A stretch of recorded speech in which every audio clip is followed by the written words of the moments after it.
র্যাঙ্কিংটা থাকলে নিজেদের মধ্যে আনন্দ হয়। সমসাময়িকভাবে যে সমস্ত বিষয়গুলো হয়, যেমন বাজার দর, এটা নিয়ে বহু কথা হয়, সেখানেও একটা প্রতিযোগিতামূলক ব্যবস্থা হতে পারে।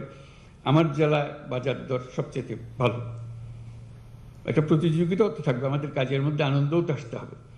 আমার জেলায় শান্তি শৃঙ্খলা সবচেয়ে আমি ভালো রাখতে পেরেছি, আমার জেলায় সবচেয়ে ভালো বাজার দর, কোনো চাঁদাবাজি নাই, বা যা যা অসুবিধা থাকে একটা জায়গায় সেগুলো নাই, আমি সেটা করেছি।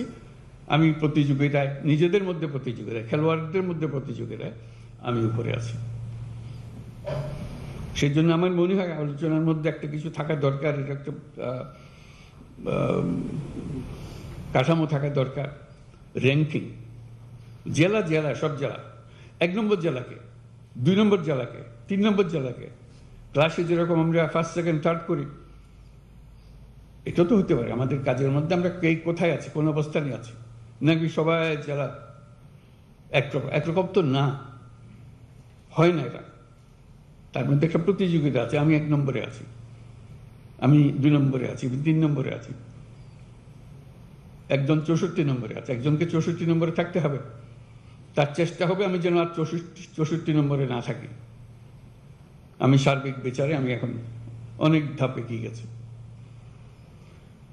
এই র্যাঙ্কিংটা থাকলে নিজেদের মধ্যে আনন্দ হয়, এটা কাউকে মন খারাপের জন্য না, এটা আনন্দের জন্য, যে আমি গতবার এই ছিলাম, এবারে এই হয়েছি, গত বছর এই ছিলাম, এই বছর এই হয়েছে, এটা পরিষ্কারভাবে আমরা দেখতে চাই।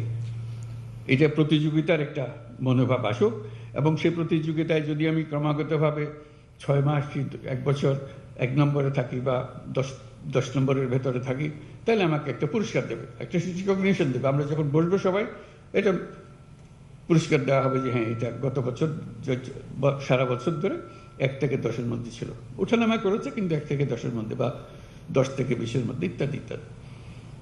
এটা একটা বিষয় হতে পারে যে আনন্দ এবং কাজ দুটো একসঙ্গে মেলানোর জন্য, এবং তার স্বীকৃতি।